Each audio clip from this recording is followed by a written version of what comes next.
guys, welcome to this week's video. Today we're going to be talking to Gail about this awesome van and their fantastic wooden teardrop trailer.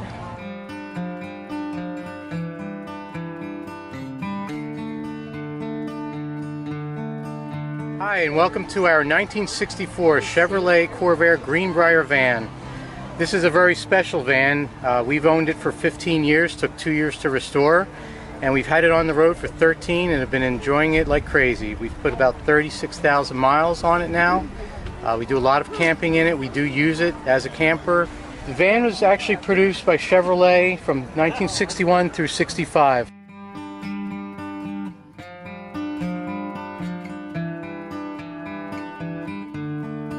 It's actually a very comfortable unit to travel in, very comfortable to sleep in, and I know you did all the we work, were right? not afraid to take it anywhere. I have fully restored it with my wife. We had to change out the wiring harness, rebuild the engine, rebuild the transmission, rebuild the front suspension. So it has been completely gone through, and I wouldn't be afraid to jump in this and take it to California in a heartbeat. It is a deluxe model, which means it has padded side panels, chrome trim, special deluxe steering wheel. I really get a kick out of driving it because I just love the artwork of the front dash.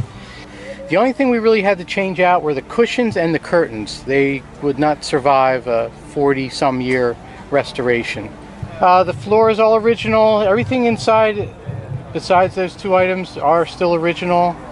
The woodwork cleaned up very nicely. Now the bed, people ask us, the bed, will it fold into a seat? And yes, it actually will. I've got a brochure here. This is a genuine Chevrolet accessory. A lot of people also ask us, did you build this interior? No, this is a genuine accessory. One of the highlights a lot of people comment when they first see the van is the Coleman icebox. It's actually a cooler turned up on end. It's not a refrigerator. And the way it's designed is you put a block of ice in here, and as it melts you're supposed to drink it from the spout. We do not use it currently because we're afraid the plastic is over 50 years old and we just don't want to go over a bump and have the block of ice go through the bottom. But that's always a big something that everyone always comments on. There is a lot of storage in this, believe it or not. A lot of nooks and crannies. We've got the magazine rack here, maps, magazines. This is a cupboard shelf area. We keep a lot of our cutlery and paper plates up there. I think it's really designed for like cans of soup, stuff like that. A lot of the storage is inaccessible right now because of the bed and the position it is, but there are cabinets everywhere. There's storage underneath the bed.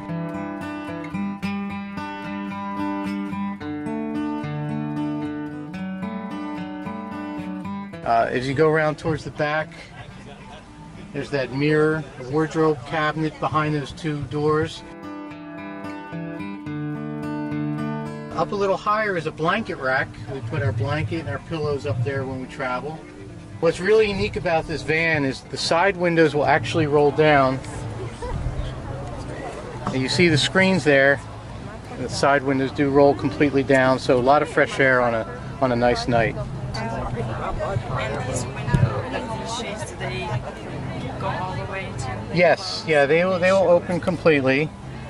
We do have a little bit of a water issue, and some of the curtains are a little bit stained.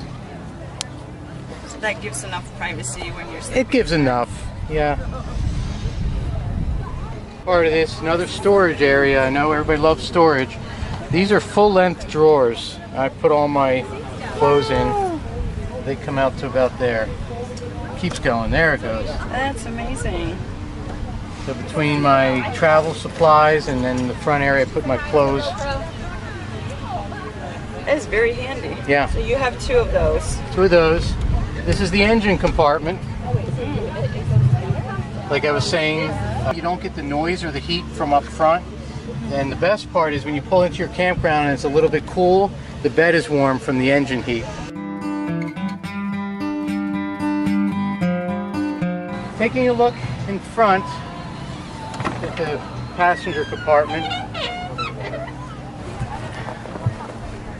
And this is restored pretty much as you would have purchased it off the dealership floor. Of course, the seat is a reproduced cushion, but all the door panels, the armrests, those are all original. It's so beautiful. It's like driving artwork.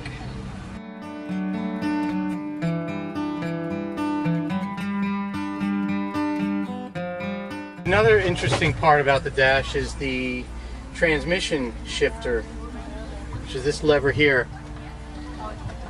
There is no park, it's just reverse, neutral, drive, and low. It's a 2-speed power glide transmission. So since there is no park, you have to use the handbrake, and you have to make sure the handbrake is fully operational. So the handbrake is down here, and it's a trigger. So I release the trigger, push that down, and it's now ready to roll. Pull it up. Another interesting feature, this vehicle never had the option for air conditioning.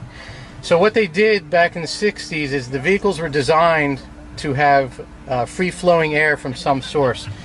We call these kick panel vents, and there's a knob, you pull it open and you see the black grill work down here. There's a little flap door inside there, and this opens and closes it, and you can adjust it. It just pulls fresh air in from the front.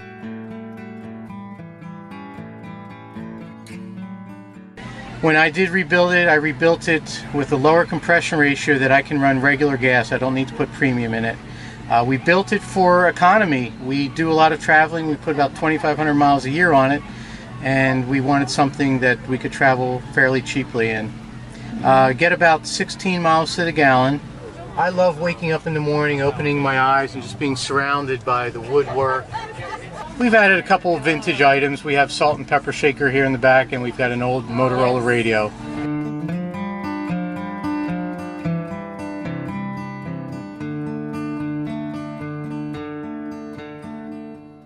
Well, the story with the Teardrop trailer is we were doing a lot of camping. My daughter was growing up. She was sleeping on the front bench seat, and she was very comfortable until she started getting too tall. We had to come up with a solution, so we found this at a car show about 4 years ago, and the weight is only 800 pounds, and I knew it wouldn't be a problem towing it with the Greenbrier. So we purchased it from the original builder. He was a cabinet maker out of Michigan. He and his wife used it extensively for a lot of years. Built in the mid-1990s. He designed this and built it himself. But he was getting up there in his 70s. They weren't going to be camping anymore, so he decided it was ready to sell it to the right person. I have an extensive woodworking background, so this was his baby, and he had so much sweat into it that he didn't want to let it go to just anyone. So he is very comfortable with selling it to me. Someone who wouldn't paint it. Right. So I stripped it down basically and have refinished pretty much every part of it. I've put a lot of additional features on it also. So we pull up. It's in this position, you open the door. I've got 2 toggle switches here. We're switching it to the up position, the top is going up slowly. And this is all run off a 12-volt battery mounted in the back.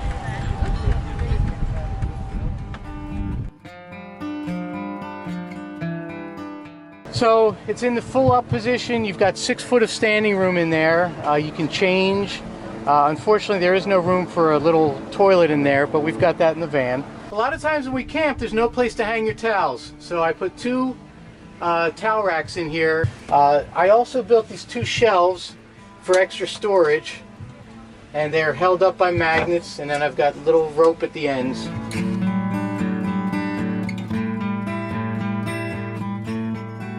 Okay, in the very front, this a lot of times will stump a lot of people. They say, well, what's in there? Is that the battery? And then I've had people come up, oh, what do you got in there? An air conditioner? I'm like, yeah, an air conditioner. They say it sarcastically, but, and this will freeze you out inside. You could keep everything open and it will freeze you out. Okay, so in the rear, this is the galley area. I've got it on hydraulic lift. I've got it displayed now with a vintage fuel stove from the 1940s, World War II actually. We really haven't used this area much. We do travel, we have a microwave and we can put the propane stove here. This was what it looked like when we purchased it. Like I said, the gentleman used it extensively. Had a lot of contact paper on a lot of these surfaces, and then all above here was all the dash plaques of all the different shows he attended, and they were all liquid nailed. This is the crank handle for if you cannot do this electrically, the top. It won't go electrically or manually. There is a pin I have to pull inside. But basically this would mount here, and then you could hand crank the top up or down in case you needed to.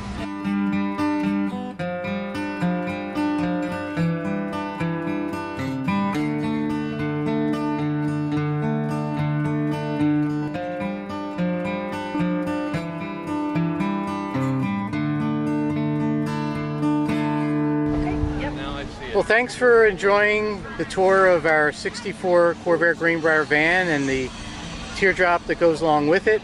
If you'd like to see more pictures, you can get on Pinterest. Also, we're members of a group called Tin Can Tourist, and there are a lot of vintage campers on there, of which you can see some more of this. Thanks for joining us, and I hope you enjoyed the video.